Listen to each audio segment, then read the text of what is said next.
cuento, tenemos una entrevista más que interesante. Vamos a hablar con un chico que no supera los 20 años de edad, pero les aseguro que la visión que tiene de la vida, del medio ambiente, de los cambios que tenemos que hacer, nos va a sorprender y nos va a enseñar muchísimo acerca de cómo seguir adelante y cómo cuidar el planeta. Hay muchísimo para hablar con Bruno Rodríguez, y ustedes también, como saben, nos pueden hacer llegar las preguntas, así es que no voy a perder más tiempo y lo voy a ir buscando a Bruno para sumarlo. Hola Bruno, ¿me escuchás, me ves? ¿Cómo están? ¿Todo bien? Bien, ¿y vos? Todo tranqui. Espérame un segundo que estoy acomodando un tema del audio.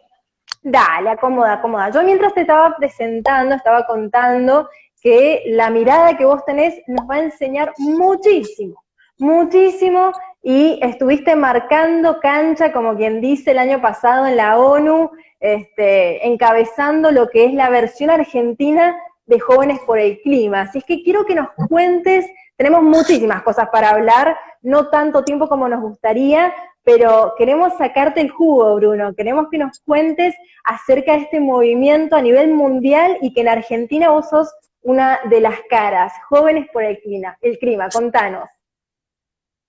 Bueno, primeramente, muchísimas gracias por tenerme en esta instancia de intercambio. Yo formo parte de Jóvenes por el Clima Argentina, tengo 20 años y a su vez estudio Ciencia Política en la Universidad de Buenos Aires, en las Facultades Sociales.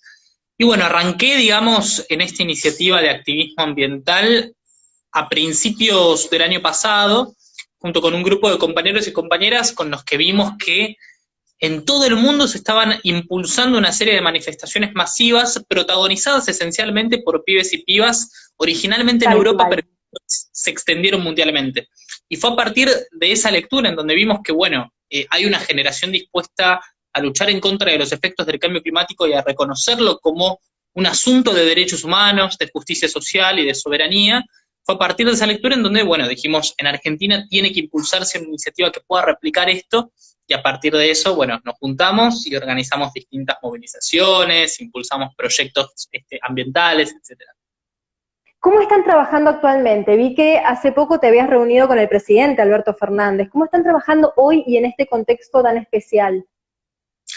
Bueno, en el contexto de pandemia el trabajo se resume a la cantidad y la calidad de las redes que podemos construir entre pibes y pibas que están empezando a sumergirse en lo que es la lucha contra la crisis climática y ecológica.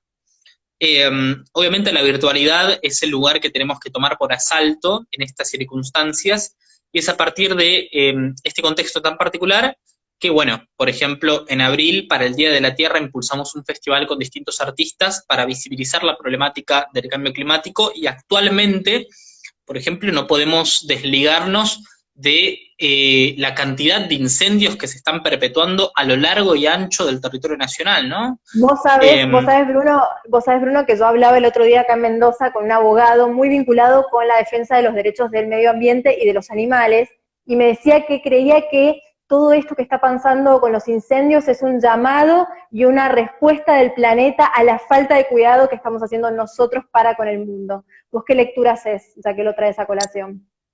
Esta afirmación me parece muy adecuada. Yo creo que los incendios son el rostro visible de muchísimos fenómenos que se están desencadenando ahora, pero que vienen desde hace un tiempo profundizándose con mucha verborragia.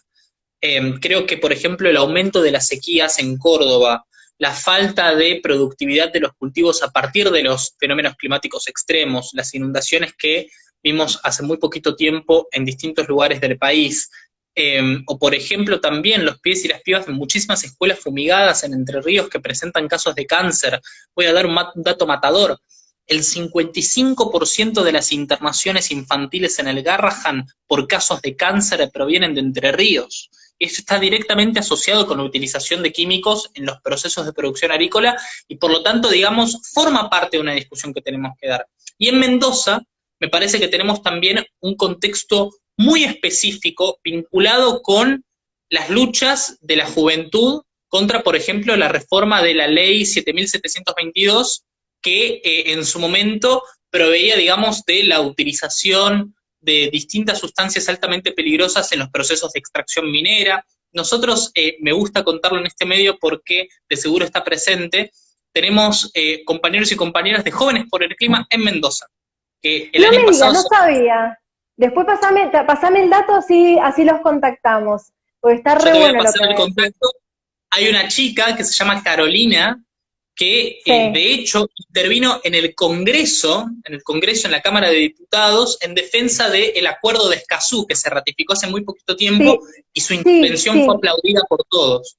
El acuerdo de Hay, Escazú, para quienes nos están viendo y que no saben, adentrémoslos un poco, ¿no? Estamos hablando de esto del acceso, la promoción de la información vinculada con el medio ambiente, pero explícanoslos vos que estás en el tema mucho mejor. ¿Qué impacto tiene este acuerdo que ahora se ratificó, como bien decís, hace poquito nada más acá en Argentina? bueno, Argentina acaba de ratificar el acuerdo de Escazú, que esencialmente es un instrumento regional que compete a América Latina y el Caribe, y está compuesto por tres principios esenciales. Es un acuerdo que promueve la participación ciudadana en decisiones, en la toma de decisión sobre cuestiones vinculadas con asuntos ambientales, promueve también el acceso a los mecanismos de justicia. Esto es muy importante Ujú. porque América Latina es la región que más muertes, que más asesinatos tiene de defensores y defensoras ambientales en territorio. Esto es un dato también Perdón, importante. se cortó. Más muertes de defensores del medio ambiente registra, ¿eso dijiste?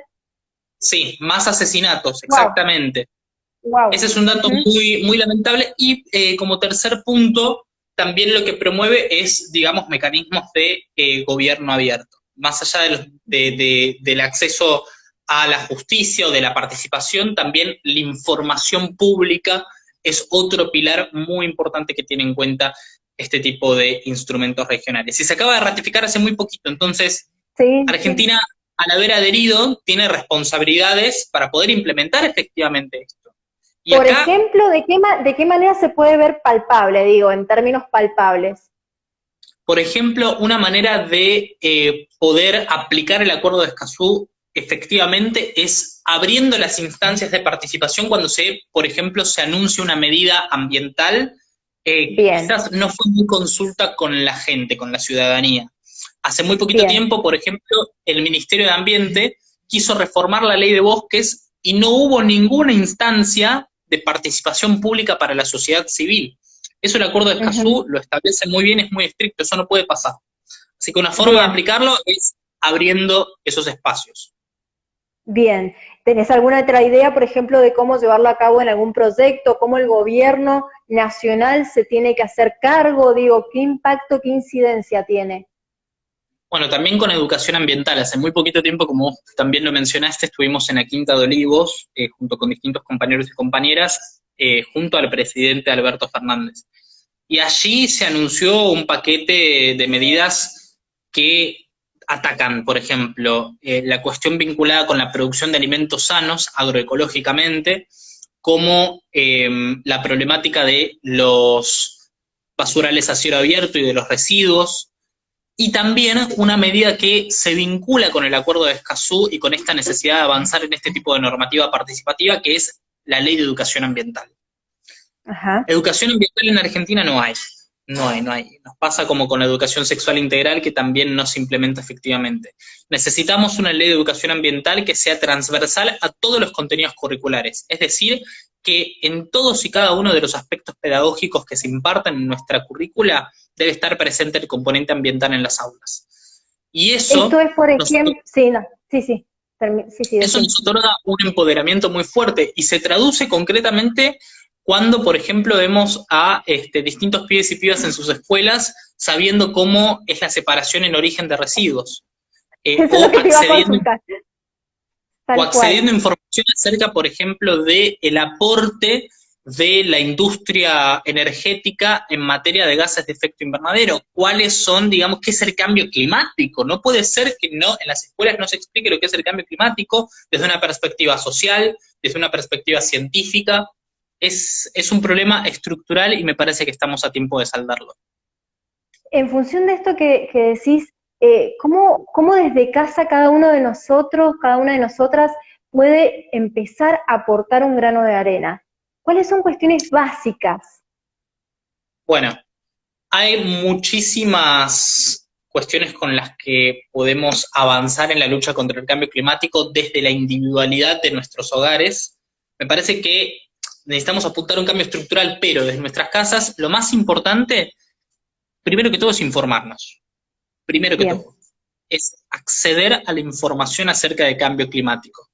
Tenemos, por ejemplo, a las ONGs ambientales que trabajan en estos temas y tienen una trayectoria muy marcada, como FARN, la Fundación de Ambiente y Recursos Naturales, y sus bibliotecas de información acerca de delitos ambientales, de qué es el cambio climático, de lo que está pasando en cada territorio de la Argentina. Como primera instancia es eso.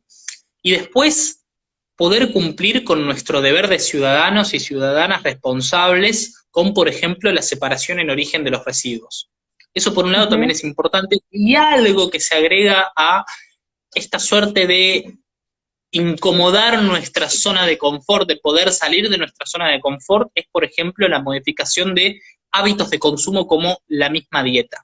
Poder reducir Ajá. el consumo de carne, esa ingesta conlleva científicamente comprobado una huella de carbono importante, y si tenemos la posibilidad, porque el acceso de clase nos lo permite, está bueno apostar a ese tipo de cultura alternativa de consumo. Ahí leía uno de los mensajes que decía que es importante empezar por el cambio en uno mismo porque los gobiernos difícilmente concretamente Gabriel dice, el cambio tiene que empezar desde uno mismo y no esperar a que los gobiernos lo impulsen porque no está en sus agendas. Contra eso también luchas vos, ¿no? Con que el tema esté en agenda. Claro, por mucho tiempo vimos que se produjo una desidia muy importante por parte de la dirigencia política en su conjunto. Es a partir de esa lectura que también decidimos colocar a la crisis climática y ecológica en la agenda pública como un asunto prioritario de discusión.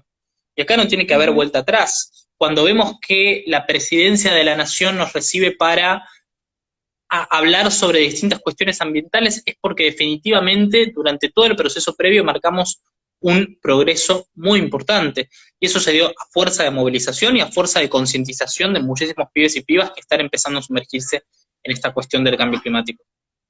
Indudablemente el año pasado en la ONU marcaste un antes y un después, ¿no? ¿Cómo fue esa experiencia de estar ahí, de dar tu visión, tu mirada y una mirada compartida a nivel global por muchísima gente? Bueno, haber participado en Naciones Unidas me permitió conocer la realidad internacional del cambio climático, que solamente la leía en documentos y en distintos informes de los organismos de Naciones Unidas. Y haber conocido a Greta también fue muy importante porque fue ella en definitiva quien sembró la primera semilla de inspiración que nos permitió a los jóvenes y a las jóvenes de Argentina poder impulsar este tipo de iniciativas de activismo ambiental como los Jóvenes por el Clima. Entonces, en ese sentido, me parece muy valorable la experiencia. Y también, por otro lado, creo que marca un antes y un después en cuanto a la participación de la juventud en los procesos de incidencia política sobre el cambio climático. El hecho de que hayan habido tantos pibes y tantas pibas de distintos rincones del mundo participando en el escenario más importante de la política internacional, junto con el secretario general, Claro. junto al presidente de Suecia, junto al presidente de Francia, fue, digamos, un antes y un después, y me parece que también nos otorga una gran responsabilidad a quienes pudimos tener esa oportunidad de asistir, porque hoy los problemas que azotan a Argentina merecen de una atención que no se está dando, y es nuestro rol también ser más vehementes a la hora de apostar a la protesta social, apostar a la comunicación de los temas ambientales en la ciudadanía, apostar a la concientización en los lugares de estudio. Qué importante, ¿no? Qué importante y qué escenario en el que estuvieron y jóvenes como vos, como Greta, de 16, 18 años, realmente es para sacarse el sombrero, porque es apostar a un cambio de mentalidad que no es fácil de lograr, ¿eh? No es fácil de lograr porque uno tiene tan internalizado tal vez algunos comportamientos que si bien ustedes apuntan a un cambio a nivel estructural, pasa mucho por lo que uno empieza a hacer desde el momento en que se levanta en la mañana, ¿no?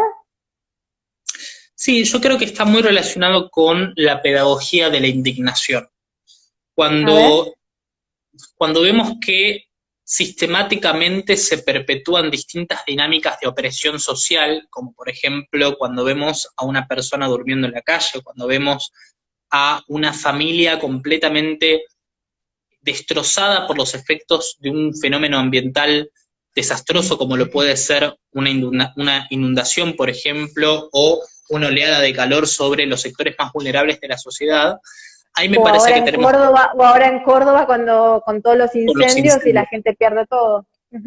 Exactamente, tenemos dos opciones, o permanecer estáticos en nuestra indignación ante ese tipo de injusticias tan palpables físicamente, o involucrarnos colectivamente en la construcción de proyectos que no solamente busquen soluciones desde un enfoque individual, sino también puedan impulsar transformaciones estructurales desde lo colectivo. Entonces, el cambio climático, como una problemática esencialmente vinculada con la defensa y la promoción de los derechos humanos, es por lo tanto un motor muy fuerte para darle un antídoto a esa indignación, que en definitiva se traduce en la acción concreta que podemos hacer desde nuestros lugares. ¿Cuál es el principal desafío que hay hoy en materia de medio ambiente, a tu entender, no? El principal desafío es disputar el modelo de producción y de consumo. El cambio climático, al ser una problemática vinculada con una perspectiva sistémica, digamos, con el aporte que hacen las distintas industrias y la complicidad de los distintos gobiernos en el comportamiento salvaje de este tipo de empresas, de corporaciones, me parece que la disputa del modelo de producción y de consumo es el principal desafío porque no está en las hojas de ruta de quienes hoy están en los lugares de toma de decisión incorporar a la perspectiva ambiental como algo para barajar la proyección a futuro. No está en las hojas de ruta de los empresarios mismos el imaginar el futuro con el ambiente adentro. Por lo tanto, tenemos un desafío muy fuerte de ocupar los espacios en donde el empresariado, digamos, actúa de esta manera sin tener en cuenta esta perspectiva para poder imponerla efectivamente, y también lo pasa con la política. Que la política se desligue de la cuestión ambiental es también un problema de calidad democrática, es un problema de representación política a su vez. Y es nuestro rol también, digamos, poder condicionar a nuestros servidores públicos a la voluntad de quienes luchamos contra la depredación ambiental. ¿Cuál es, cuando hablas del modelo de agroconsumo, a qué se debería apuntar? Deberíamos apuntar a una transición agroecológica en todos sus aspectos, en el modelo de producción alimentaria, por ejemplo, en el modelo de producción de alimentos y de consumo de alimentos. La agroecología es una ciencia y es un movimiento político y social. La agroecología es una ciencia porque se basa en la implementación de distintos mecanismos de producción agrícola y ganadera que respetan los ciclos naturales de los ambientes, los ciclos naturales de los ecosistemas, y que a su vez respeta por sobre todas las cosas los derechos de los trabajadores y las trabajadoras de la tierra, quienes en definitiva producen los alimentos. Voy a dar otro dato, el 60% de los pequeños y medianos productores, el 60% de los alimentos que consumimos nosotros en nuestras casas particulares son responsabilidad del trabajo de pequeños y medianos productores de alimentos. De gente que hoy está... Que son los más perjudicados, porque en la gran cadena que hay, desde el producto que sale de la tierra hasta nuestras casas, olvídate. Los intermediarios... Son los más perjudicados y son en definitiva quienes tienen los saberes de la tierra sobre la producción sana de alimentos. Y ahí tenemos un desafío muy grande. También, por ejemplo, con el consumo. Necesitamos apostar a la instalación de nodos agroecológicos. Hoy en día tenemos en el Congreso un proyecto de ley de distintas fuerzas políticas que apunta a, por ejemplo, la promoción de los cinturones verdes frutihortícolas. ¿Qué son los cinturones verdes frutihortícolas? Son espacios periurbanos en donde se pueden llevar adelante huertas urbanas para producir alimentos sanos. ¿Y qué pasa? ¿Por qué es tan difícil aprobar una ley de algo tan piola, tan bueno? Tenemos a grandes inmobiliarias, grandes empresas que quieren construir en esos espacios verdes torres gigantes en donde se podrían hacer este tipo de huertas. Entonces ahí nos enfrentamos con un interés económico muy específico. Acá en Mendoza habían, además de mucha vitivinicultura, el tema olivícola. y muchos olivos justamente han sido retirados para el avance inmobiliario. Ese es un tema que también se ha hablado y se trata y preocupa, porque no es la huerta que vos planteás, pero hace a lo que son producciones autóctonas, y ¡Qué verdaderamente se locura! ha visto muy afectado, muy afectado. Tremendo, tremendo. Bueno, por eso necesitamos legislación que pueda brindar instrumentos de regulación Ujú. y que pueda enfrentar este tipo de industrias que actúan en detrimento del avance de un paradigma que no para más, que es un paradigma vinculado con el consumo responsable y la producción responsable. ¿Vos Hace sabés? poquito tiempo, Sí, sí, decime, decime. no, que hace poquito tiempo estuve en Entre Ríos, que es la provincia, es la capital de los desastres Te ambientales, vi, así te lo digo. estabas reunido, te vi unas fotos tuyas en Instagram y te iba a preguntar por eso.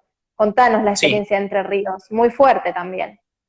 estuve en la estancia Casanueva, en donde se está desarrollando una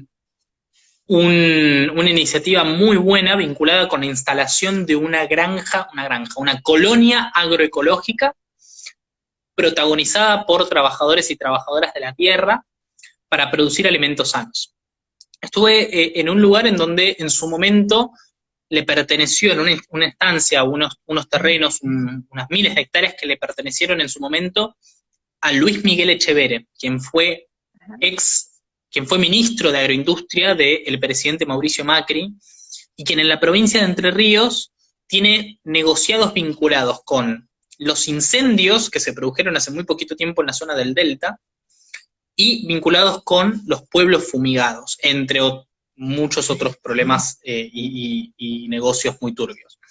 Entonces, simbólicamente fue muy movilizante haber estado en estos terrenos, porque saber que ahora se va a estar llevando adelante un proyecto tan importante protagonizado por laburantes de la tierra, en donde se van a producir alimentos sanos y ninguna hectárea va a quedar expuesta a las fumigaciones con pesticidas cancerígenos como el glifosato, saber que se va a estar desarrollando eso constituye una victoria muy importante. Vos sabés que mientras vos hablas, yo voy pensando, y esto como decías vos al principio, trasciende también lo que son gobiernos, ¿no? Lo que son funcionarios. Es una cuestión netamente de raíz, y vale también la analogía, ¿no? Este, es una cuestión que se tiene que debatir y que tiene que trascender los gobiernos también en ese marco, por eso la importancia, creo yo, del acuerdo de Escazú. Y la realidad es que, y te lo planteo, vos sabés que también acá una situación que se da en Mendoza es la quema de pastizales, que está prohibida y ha ocasionado en situaciones desastres verdaderamente, que no han tal vez cobrado la vida de ninguna persona, pero sí ha afectado de manera importante al medio ambiente. O hace unos meses atrás hubo un incendio en lo que es toda la zona cordillerana, muy fuerte, y que lo que decían los que sabían es la cantidad de años que tarda en regenerarse, ¿no? En volver a generarse un clima, un ecosistema, cómo se pierde algo a veces por la mano humana, algo tan valioso y tan difícil de recuperar. La regeneración ecosistémica es un problema muy importante porque actualmente muchísimos territorios que sufrieron el avance de los incendios no van a poder regenerarse en el corto plazo para que después se puedan volver a utilizar para actividades productivas. Y la quema de pastizales que mencionas me parece que también es una temática que merece de una atención singular porque no tenemos legislación que pueda volcarse sobre las actividades agropecuarias, que en definitiva en muchas ocasiones son responsables de la quema de pastizales, porque es una práctica productiva tradicional. Normalmente Sí, se quieren renovar las pasturas a partir de quemas intencionales para que después, en distintas estaciones del año, puedan rebrotar distintos ecosistemas vinculados a la pastura de ganado. Y esto ya no puede ser admisible porque estamos en un momento en el que las condiciones climáticas, el hecho de generar este tipo de prácticas bajo un contexto de sequía, lo que en definitiva está haciendo es hipotecar esos territorios y directamente brindarlos a la merced del agronegocio. Y me parece que tenemos una oportunidad muy fuerte para poder impulsar esta normativa tan necesaria. Y también tenemos un horizonte estratégico, me parece, en ese sentido, para que los gobiernos, las dirigencias políticas de todos y cada uno de los partidos, como vos bien mencionás, esto trasciende a la fuerza política de turno, puedan comprometerse con un pliego de reivindicaciones ambientales que nos lleven a buen puerto finalmente. Vos sabés que uno de los comentarios que nos habían llegado de los mensajes, acá mientras tengo abierto el WhatsApp web en la compu para ir mirando, algunos mensajes que nos habían llegado es de mucha gente que está haciendo compost con la basura, como un modo también de contribuir a esto que también mencionabas vos de los basurales a cielo abierto. Acá, por ejemplo, también se está trabajando en ese tema de los basurales a cielo abierto. Y la importancia de volver a esto, ¿no? La importancia de empezar a hacer cambios que para uno tal vez implican un cambio de hábito, que tal vez uno tiene que salir de la zona de confort, de la comodidad, para empezar a hacer estos pequeños clics que terminan generando un impacto importante y fundamental a la hora de hablar del planeta y de su cuidado, ¿no? Y vos cómo ves esto, por ejemplo, ¿no? De generarte, o tu huertita, si podés generarte tu huerta, o procesar la basura como un compost. ¿Cómo lo ves? Me parece muy bueno y creo que las prácticas individuales, por ejemplo, con el tema del compost, son una clave muy Sí. fuerte para pensar a la soberanía alimentaria desde un enfoque desde nuestros propios hogares. Yo creo que en ese sentido es una muy buena iniciativa y está bueno que mismo en las urbes empecemos a aplicarlas. Bien, después decías también de esto de los espacios verdes, ¿no? Y cuando vos ahora estás en Buenos Aires, Yo ahora estoy en Capital, yo vivo en Capital. en Capital.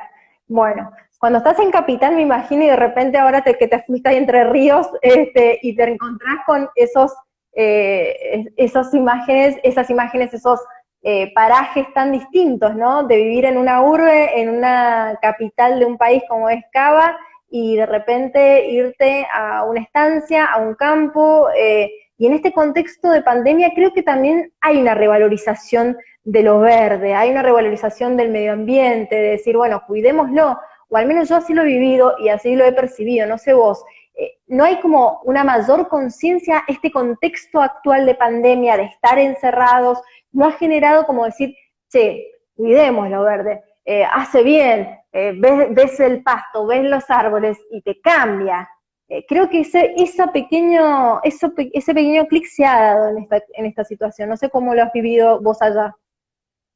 La pandemia, en definitiva, es una consecuencia natural del avance depredador sobre la biodiversidad, porque estamos viviendo bajo un estado tan crítico a partir de la aparición de un virus de origen zoonótico. Entonces, también me parece que la revalorización y la resignificación por la positiva de los espacios verdes y de la naturaleza se da en función de estar viviendo atravesados por una catástrofe tan importante y vinculada con el cambio climático y la depredación ambiental.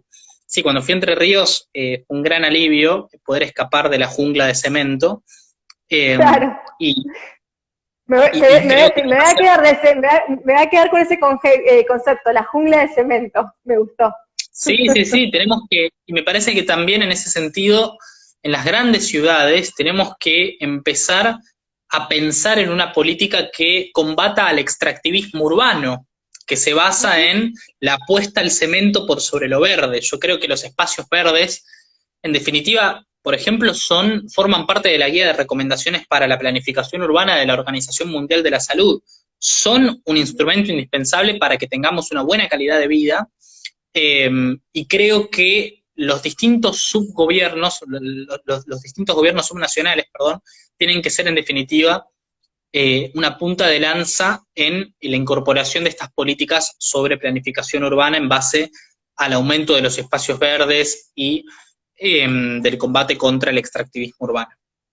Lo que también llamamos acá, que conocemos acá en Mendoza como ordenamiento territorial, como planificar justamente todo lo que es el desarrollo urbano y que no afecte las zonas que tenemos nosotros acá tan cerquita, la montaña, el piedemonte. Entonces es importantísimo y es algo que muchas veces ha fallado, tal cual vos decís.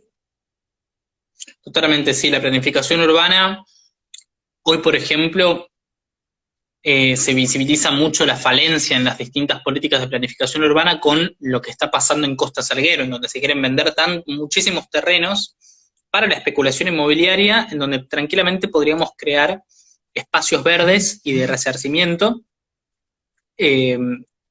por ejemplo, de resarcimiento de las condiciones tan catastróficas que produjo el avance de la urbanización en este tipo de terrenos. Yo creo que también, por lo menos en la ciudad de Buenos Aires, hay que dar una disputa muy fuerte en la legislatura porteña, a la complicidad que tienen nuestros distintos servidores públicos de distintos partidos políticos frente al avance de estos actores sociales tan negativos, como por ejemplo los especuladores inmobiliarios, que te pueden ir un día con una bolsa llena de dinero a la legislatura y comprar legisladores para que te voten en cuestión de horas, como pasó por ejemplo en Mendoza con la 7722, una reforma o una normativa que en definitiva va en detrimento de las condiciones ambientales de la ciudadanía. Por lo tanto, ahí también hay que brindar una batalla muy importante. Tal vez no sea blanco o negro, tal vez sea encontrar el equilibrio, lo más difícil, ¿no? Eso es lo más difícil, poder encontrar un punto medio en el que los distintos actores sociales y económicos puedan apostar, digamos, una mirada sostenible de sus propias actividades, el sector privado y el sector público. Tal cual, recién leía la palabra sustentabilidad en uno de los mensajes, que es la clave, decía. Uno no alcanza a leer el usuario. En definitiva, sí, el paradigma que se avecina está estrictamente vinculado con las actividades tanto del sector privado que se dedica, por ejemplo, a negocios productivos que naturalmente van en detrimento de nuestra existencia, no es inocua. No vamos a vivir sin contaminar o a vivir sin tocarle un pelo a la naturaleza. Eso me parece que es imposible. Y los paradigmas de desarrollo sostenible, en definitiva, son muy importantes para que estos mismos sectores puedan incorporarlos en sus hojas de ruta. De hecho, podemos ver evidencia empírica sobre el éxito que constituyen este tipo de experiencias relacionadas con las industrias sostenibles, por ejemplo, yo creo que es un país modelo en Suecia, en países con una fuerte presencia del Estado, en donde se congenian los distintos intereses en función de las metas de reducción de emisiones de gases de efecto invernadero y de adaptación al cambio climático.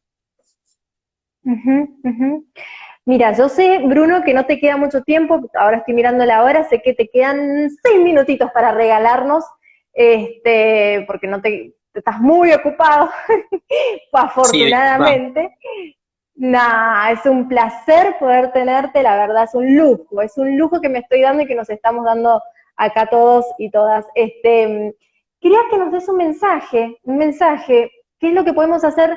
A ver, parece básico, pero es así, ¿cómo podemos cada uno y cada una de sus casas ayudar, volver a reiterarlo? Y por otro lado, este mensaje que vos das a nivel ya estructural, ¿no? De quienes toman decisiones. Si nos puedes dar un mensaje, me encantaría. Bueno, primeramente mi mensaje va a ser una recomendación. Sigan a las distintas páginas de organizaciones ambientales. Nosotros en Jóvenes por el Clima en Instagram estamos en Jóvenes por el Clima. Ahora lo voy a escribir. Nos pueden seguir en nuestras redes.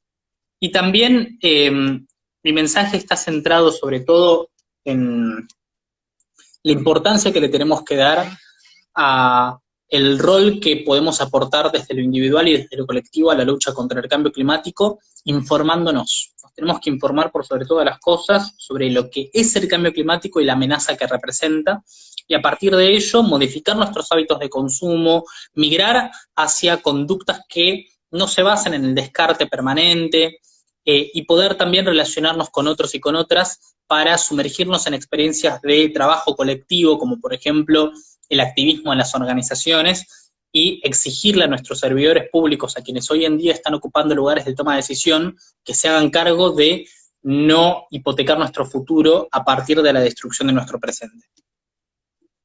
Y te digo algo, Bruno, me quedo también con esto, ¿no? Del equilibrio, buscar el equilibrio, tan difícil y tan necesario en cada aspecto de la vida y sin ir más lejos en todo lo que nos rodea y es el medio ambiente, ¿no? Sí, me parece muy importante ese mensaje sobre la unión que puede generar la introducción del paradigma del desarrollo sostenible y la búsqueda en ese sentido del equilibrio que mencionas. Y la importancia del diálogo también, ¿no? Porque muchas veces no nos escuchamos, no nos entendemos, pero está bueno abrir la cabeza, está bueno charlar, está bueno discutir, está bueno poner en tela de juicio y mover los cimientos. Absolutamente, no, sin diálogo no hay buen puerto, en definitiva. Bruno, te agradezco muchísimo el tiempo que nos has brindado, ha sido un placer, la verdad que hablar con un chico de 18 años, al cual le llevo un par de años, y que tenga Ya esta tengo 20 mirada. igual, Perdón, ya 20, tengo 20. 20, me quedé, sí, sí, cuando te presenté dije que no superabas los 20. De 20 años, pero bueno, entre 18 y 20 te digo, es lo mismo. Tenés más Claro. madurez, más experiencia, pero en edad todavía no me decís tengo 30, tengo 40, tengo 60. Tenés muchísimo, muchísimo por delante, sos un militante que la verdad la tiene clara y está bueno, así que ojalá podamos volver a hablar, volver a poner en tela de juicio algunos conceptos, y muchísimas gracias, así es que te escucho tus últimas palabritas antes de que nos despidas. Bueno, sí, muchísimas gracias y espero que podamos volver a encontrarnos en otra instancia de intercambio para seguir fomentando el diálogo sobre la crisis climática y ecológica y las salidas al colapso. Gracias, Bruno, un placer. Chau, chau. Bueno, así escuchábamos a Bruno, la verdad, un lujazo que nos hemos dado, así es que muchísimas gracias por estar allí ustedes y compartir los mensajes. Si quieren mandarnos más, desde ya son bienvenidos. Gracias, chau.